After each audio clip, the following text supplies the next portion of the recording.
Hello friends, welcome to Ashi creative kitchen. வாங்க, இன்றைக்கி நம்ம சூப்பரான ஒரு கேப்சிகம் கிரேவி.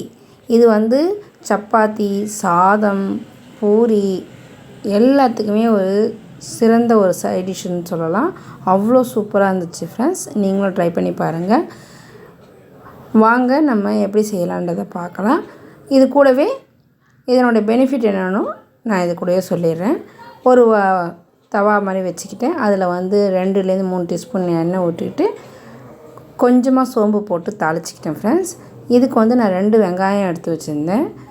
அதை பொடி பொடியாக கட் பண்ணி இது கூட ஆட் பண்ணி நல்லா வதக்கி எடுத்துப்போம். அது வதங்கிறதுக்காக கொஞ்சமாக உப்பும் அது கூடவே சேர்த்துக்கலாம். உப்பும் மஞ்சத்தூளும் சேர்த்துக்கலாம். இதுக்கு வதங்கிறதுக்கு கூடவே 2 தக்காளி எடுத்து வச்சுருந்தேன் ஃப்ரெண்ட்ஸ். இதை நல்லா வதக்கி எடுத்துப்போம்.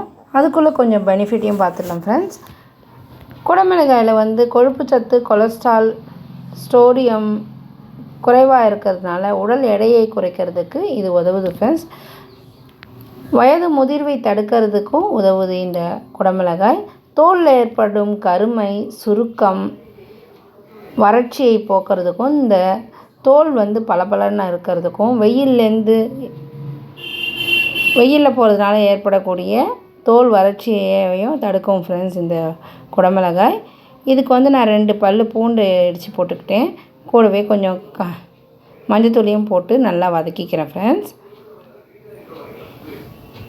இந்த குடமிளகாயில் பார்த்திங்கன்னா வைட்டமின் சி அதிகம் இருக்குது friends. Vitamin A and E, B6 போன்ற சத்துக்களும் அதிகமாக இருக்குது. அதனால் இது தேகத்தை ஆரோக்கியமாக வைக்கிறதுக்கு உதவுது ஃப்ரெண்ட்ஸ். இந்த குடமிளகாயை சமைக்கும்போது தண்ணி அதிகம் சேர்க்கக்கூடாது. அதே சமயம் அதிகமான சூட்லேயும் இதை வேக விடக்கூடாது. செப்பு பாத்திரத்தில் இதை சமைக்கவே கூடாது ஃப்ரெண்ட்ஸ். அதே மாதிரி இதில் இருக்கிற அந்த ரெட் கலர் குடமிளகாய் பார்த்திங்கன்னா இதயத்துக்கு ரொம்ப ரொம்ப நல்லது ஃப்ரெண்ட்ஸ். இதயத்தில் வரக்கூடிய பிரச்சனைகளை தடுக்கிறதுக்கு இந்த ரெட் கலர் கேப்சிகம் ரொம்ப உதவுது. அதே மாதிரி இந்த கேப்சிகம்மை சாப்பிட்றதுனால புற்றுநோய் செல்களை குறைக்கிறதுக்கும் இது ஹெல்ப் பண்ணுது ஃப்ரெண்ட்ஸ். அதனால் நம்மளுக்கு புற்றுநோய் வராமல் தடுக்கிறதுக்கு இந்த கேப்சிகம் உதவுது.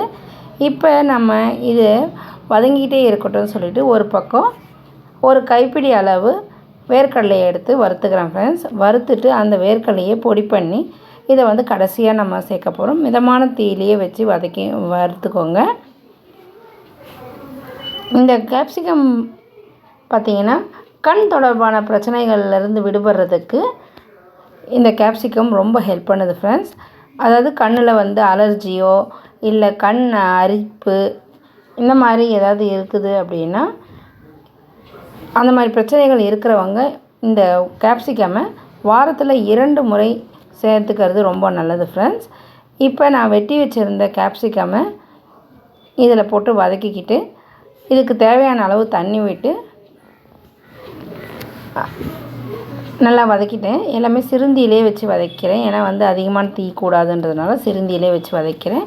இப்போ இது நல்லா வதங்கிட்டு இதுக்கு நமக்கு தேவையான அளவுக்கு தண்ணி ஊற்றி குழம்பு மிளகாய்த்தூள் போட்டு கொதிக்க வச்சுக்கிறோம். இப்போ இதுக்கு தேவையான அளவுக்கு குழம்பு மிளகாய்த்தூள் எனக்கு 1 டீஸ்பூன் தான் தேவைப்பட்டது. நீங்கள் வேணும்னா உங்களுக்கு காரத்துக்கு ஏற்ற மாதிரி போட்டுக்கோங்க ஃப்ரெண்ட்ஸ். அதுக்கப்புறம் இது நல்லா கொதித்து வந்த பிறகு நம்ம அரைச்சி வச்சுருக்கிற வேர்க்கடலை பொடியை நான் இது கூட கலந்துக்கிறேன். இதுக்கு பதிலாக பொட்டுக்கடலை பொடி கூட நீங்கள் கலந்துக்கலாம் ஃப்ரெண்ட்ஸ்.